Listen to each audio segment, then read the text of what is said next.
Assalamualaikum Bang Herdian. Waalaikumsalam Bang, warahmatullah. Ya, ini terkait yang masih hangat, masih hot news, yaitu akhirnya Niki ya, mengajukan banding diterima oleh Pengadilan Tinggi Jakarta.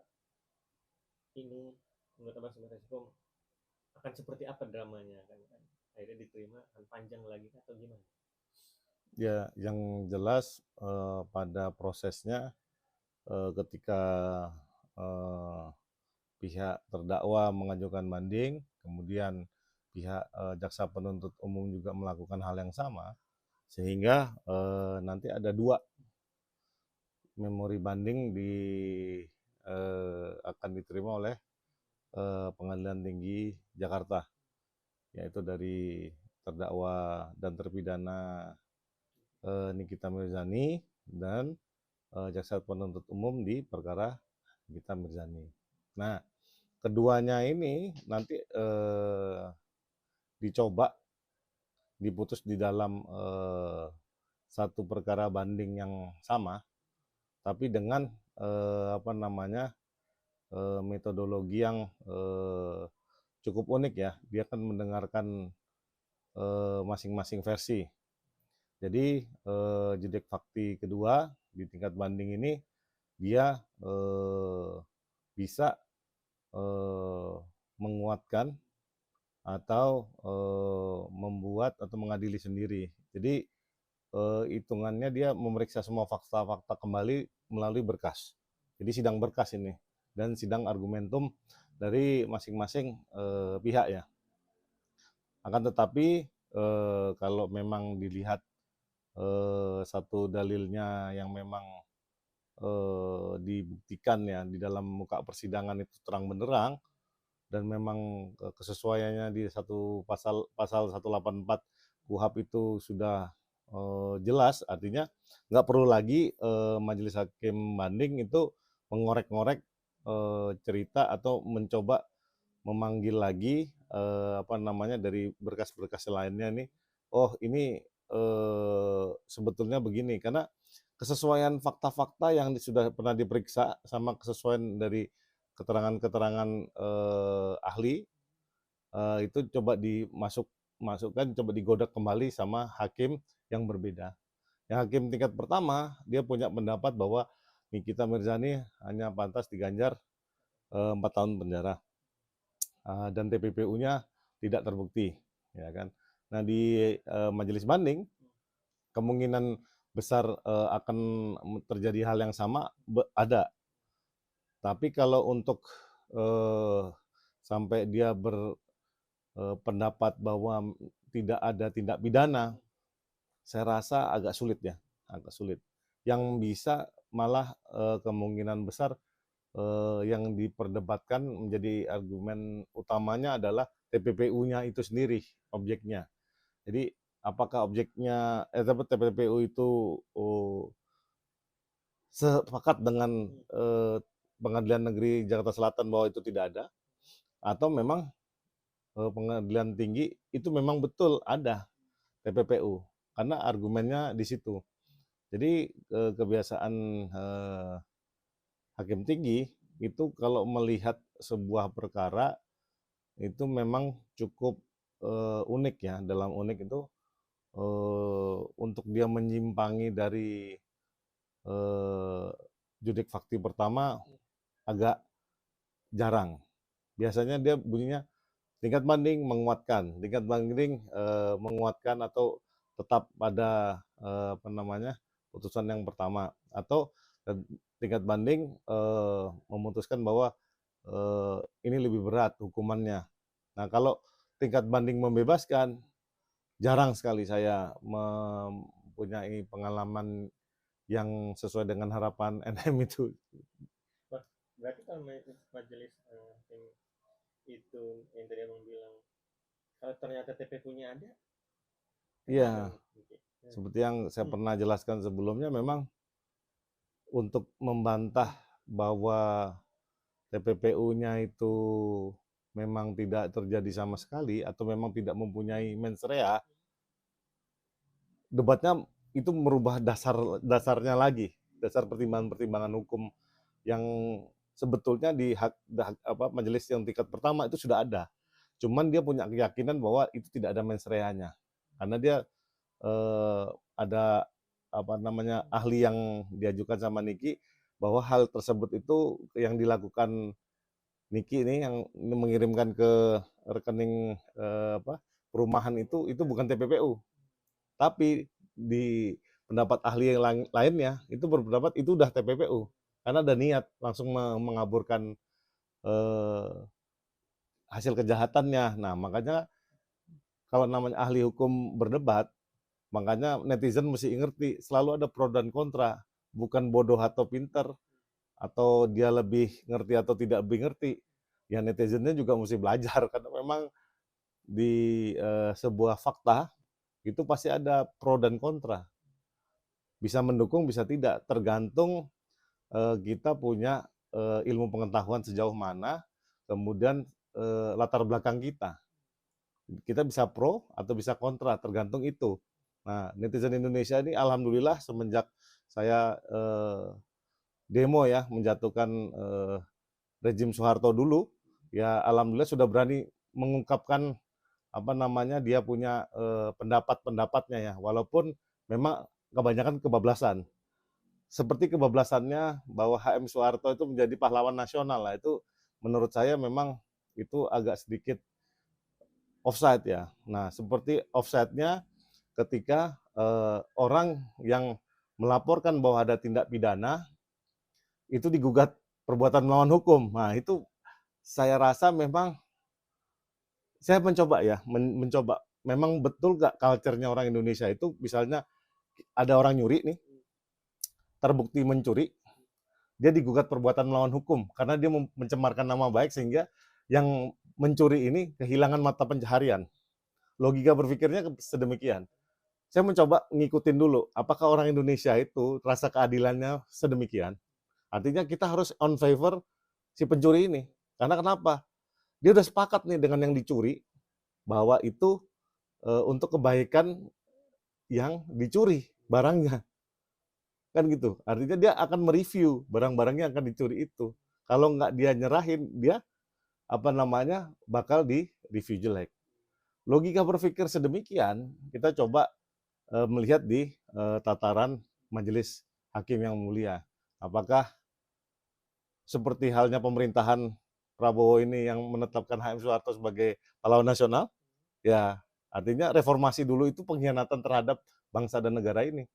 Ya, artinya apapun itu ceritanya, kita mencoba sebagai orang hukum melihat dasar-dasarnya itu. Nah, logika berpikir yang dipakai di dalam majelis banding Nikita Mirzani ini sebetulnya nggak sulit. Karena yang sudah di cross exam di tingkat pertama itu sangat-sangat terang benderang.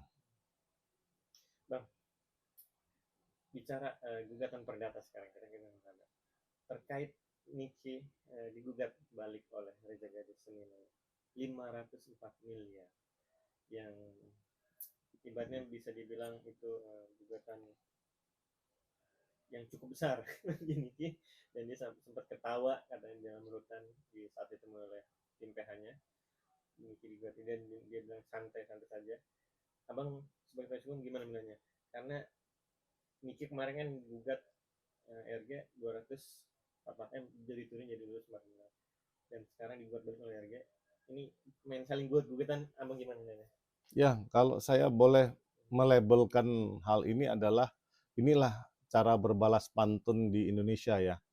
Mungkin cara berpikir yang demikian logisnya yang ditampilkan oleh pihak Nikita Mirzani coba dibalas dengan logika yang sama oleh pihak RG. Jadi mungkin kalau bisa dikategorikan nih ya, yang satu pakai jurus mabok, yang satu jurus agak tipsi. Nah, jadi kita coba diadu nih, mana yang kira-kira kena yang mana. Karena kalau nggak diladenin, takutnya hakim ini bisa mengamini logika yang sesat. Makanya kita coba bahwa peradilan Indonesia ini logikanya di mana. Karena memang seperti halnya kita berkaca dari perkara Harvey Muiz yang sangat santer sekali itu dia merugikan 271 triliun, Tapi Mahkamah Agung mengkoreksi bahwa logikanya nggak begitu. Logikanya kerugiannya yang normatif saja yang bisa dibuktikan. Sehingga denda-dendanya dengan pengembalian negaranya tidak sefantastis apa yang coba didengungkan oleh para jaksa penuntut umum di Pitsus Kejaksaan Agung.